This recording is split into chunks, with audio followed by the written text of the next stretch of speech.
নমস্কার বন্ধুরা, মালতী রান্না থেকে তোমাদের সবাইকে স্বাগত। আজকে তোমাদের জন্য দারুণ একটা ইউনিক রেসিপি নিয়েছি। আজকে চিংড়ি মাছের আচারের ইঁচড় তৈরি করবো। এই যে ইঁচড়টা আমি ভালো করে কেটে ধুয়ে একটু গরম জলে সিদ্ধ করে নিয়েছি হালকা করে। চিংড়ি মাছটা ছাড়িয়ে নিয়েছি।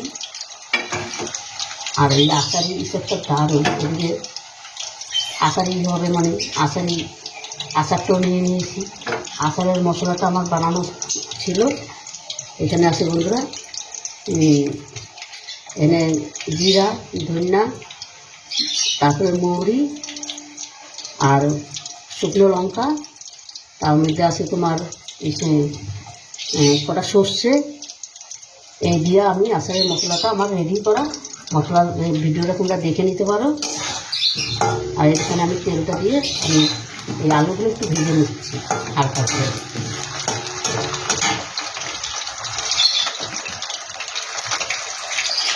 এই আলু ভাজার সময় একটু হালকা করে একটু লবণ হলুদ দিয়ে দিলাম। আমরা তো ইঁচড় অনেক ধরনের করে খাই, কিন্তু এই আচারের ইঁচড়টা খেতে অসাধারণ লাগে চিংড়ি মাছ দিয়ে দিই। তাই ভাবলাম কি যাক তোমাদের সাথে একটু শেয়ার করি। আলুটা কিন্তু হালকা করে ভাজা হয়ে গেছে, এটাকে আমি নামিয়ে দিচ্ছি।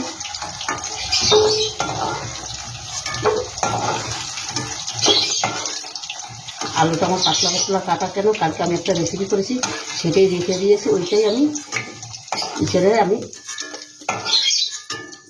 তৈরি করে নিই। এবার ইঁচড়টাকেও আমি একটু ভেজে নিই।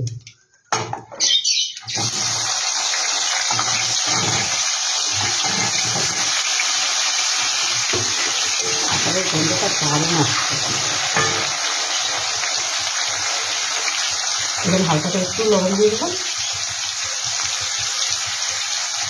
আর একটু হলুদ দিয়ে দিলাম।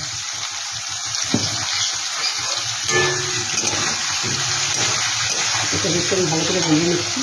আর বন্ধুরা পুরো ভিডিওটা দেখতে থাকি, খুব ভালো লাগবে। বন্ধুরা চিংড়ি মাছটা কিন্তু ভাজা হয়ে গেছে, এটাও আমি নামিয়ে দিচ্ছি। আমি একই জায়গায় নামিয়ে রাখলাম সব।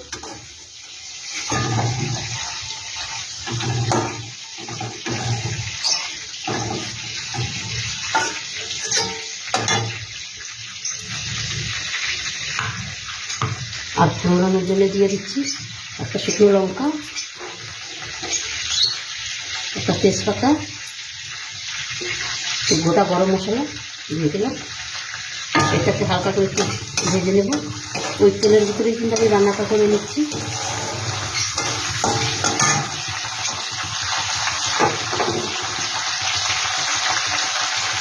এবার দিয়ে দিলাম পেঁয়াজ বাটা,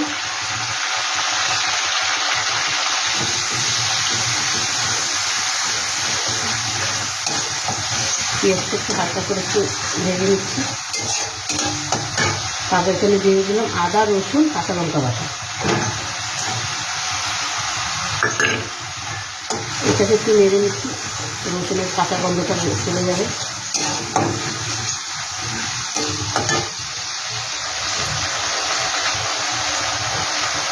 এখানে দিয়ে দিলাম হলুদ, কাশ্মীরি লঙ্কার গুঁড়ো কালারের জন্য, জিরার গুঁড়ো। এখানে বেশি মশলা দেবো না, কেন আমি ওইখানে মশলাও প্রথমে মশলা দেওয়া আছে। দিয়ে দিলাম জিরার গুঁড়ো, স্বাদ মতন লবণ,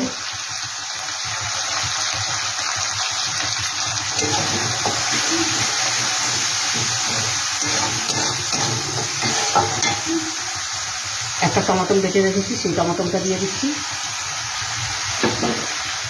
এবার মশলাটাকে আমি ভালো করে কষিয়ে নিই।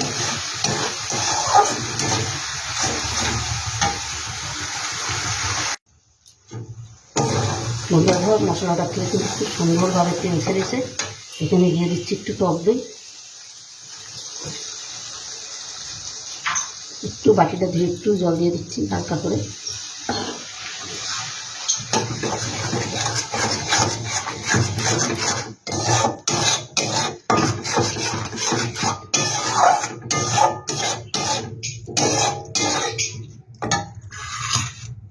এবার যে জিনিসগুলো আমি ভেজে রেখেছি, চিংড়ি মাছ, আলু আর ইঁচড়, সেটাকে আমি দিয়ে দিচ্ছি।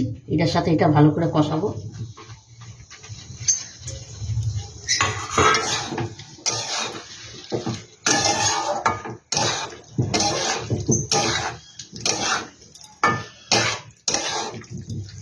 তারপরে দিয়ে দেবো ওই আচারি মশলাটা।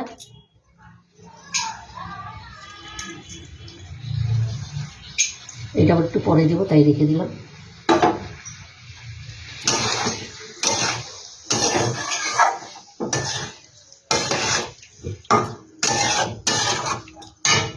হালকা করে একটু জল দিয়ে দেবো, নাহলে মশলাটা পুড়ে যাবে। এবার এটা ঢাকা দিয়ে আমি খুব সুন্দর করে কষিয়ে নিই। এরকমভাবে কষাইতে হবে যেন এখানেই কিন্তু আমার সিদ্ধ ভাব হয়েই যায়। এভাবে আমার এটাকে কষাইতে হবে। এবার আমি ঢাকা দিয়ে একটু কষিয়ে নিচ্ছি। বন্ধুরা ধর খুব সুন্দরভাবে কিন্তু কষিয়ে নিলাম ঢাকা দিয়ে দিয়ে। আর খুব সুন্দর কিন্তু তেলটাও সেরেছে, ইঁচড়টাও অনেকটা সিদ্ধ হয়ে গেছে। এখানে দিয়ে দিচ্ছি একটু মিষ্টি, কেন আচার দেওয়া হবে তাই একটু মিষ্টি দিয়ে দিলাম। আর এইবার আমি দেবো আচার। আর আচারটা দেখো এত সুন্দর আর দারুণ লাগছে কিন্তু।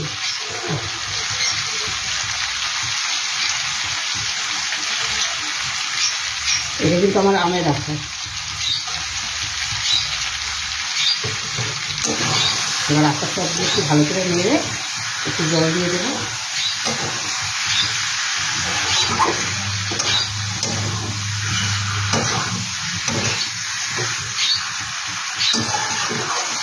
এখানে কিন্তু আমার গরম মশলারও দরকার নেই। আমি যে আচার মশলাটা তৈরি করেছি সেখানে আমি সব কিছু দিয়ে দিয়েছি। এবার আমি জলটা দিয়ে দেবো, বেশি জল দেবো না, কারণ এটা আমি মাখা করে রান্না করবো।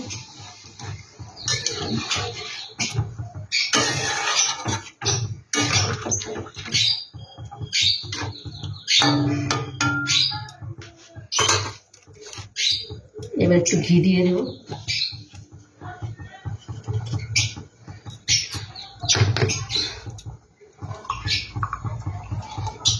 একটু ঘি দিয়ে দিলাম। একবার হলো বন্ধুরা এইভাবে আচারি ইসব রান্না করে খেয়ে দেখবে চিংড়ি দিয়ে, দারুণ অসাধারণ লাগে কিন্তু। আমি সত্যি বলছি, এই এক থালা ভাত কিন্তু এটা দিয়েই খাওয়া হয়ে যাবে, আর কোনো কিছু লাগবে না। এবার এটাকে আমি হালকা আঁচে ঢাকা দিয়ে রেখে দেবো। 5 মিনিট রান্না করে আমার কমপ্লিট হয়ে যাবে রান্না। বন্ধুরা দেখো কত সুন্দর হয়েছে, আর কালারটা এত দারুণ হয়েছে। এই আচারি ইঁচড় চিংড়ি দিয়ে দারুণ অসাধারণ কিন্তু বন্ধুরা। আমার কিন্তু রান্নাটা কমপ্লিট হয়ে গেছে। এখানে কিন্তু কিচ্ছু দেওয়ার নাই। আর আমি সামান্য একটু ধনে পাতা কুচি দেবো। বন্ধুরা রেসিপিটা কেমন লাগলো তোমরা লাইক কমেন্ট শেয়ার করবে, বেশি বেশি করে শেয়ার করবে। রেসিপিটা ভালো লাগলে প্লিজ প্লিজ আমার চ্যানেলটা সাবস্ক্রাইব করে দিবে। আর কত সুন্দর সিদ্ধ হয়ে গেছে, দারুণ সিদ্ধ হয়ে গেছে।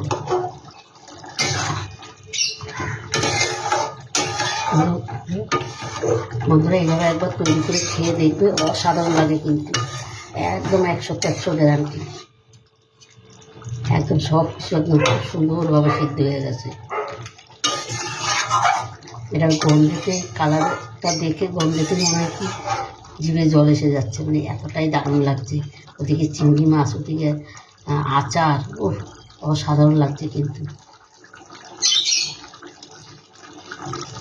এভাবে আমি আর গ্যাসটা বন্ধ করে 5 মিনিট ঢাকা চাপা দিয়ে রেখে দিই, তারপরে তোমাদের আমি দেখাচ্ছি।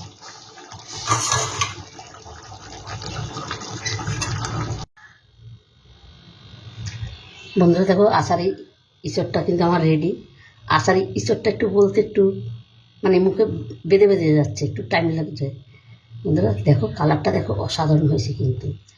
বন্ধুরা এইভাবে একবার করে তোমরা খেয়ে দেখবে ঘরে। ইঁচড় তো তোমরা অনেক ধরনের অনেকভাবে করে খেয়ে দেখো, কিন্তু এই চিংড়ি আচারি ইঁচড়টা তৈরি করে খেয়ে একবার দেখবে, দারুণ দারুণ লাগে। 100% গ্যারান্টি। একদম হাত চেটে পুটে খাবে, মানে এতটাই দারুণ, এতটাই সুস্বাদু, এতটাই সুন্দর দেখতে। দেখো না অপূর্ব হয়েছে। বন্ধুরা রেসিপিটা ভালো লাগলে তোমরা লাইক কমেন্ট শেয়ার করবে, বেশি বেশি করে শেয়ার করবে, আর বন্ধুদের সাথে শেয়ার করবে। তোমাদের একটা লাইক, একটা শেয়ারে, একটা কমেন্টে কিন্তু আমাদের অনেক দূর আগিয়ে নিয়ে যায়। আর সেটাই কিন্তু আশা করি আমরা তোমাদের কাছে। তবে বন্ধুরা আজকে আসছি, কালকে আবার দেখা হবে নতুন কোনো রেসিপি নিয়ে। তোমরা ভালো থেকো, সুস্থ থেকো, টাটা, বাই বাই।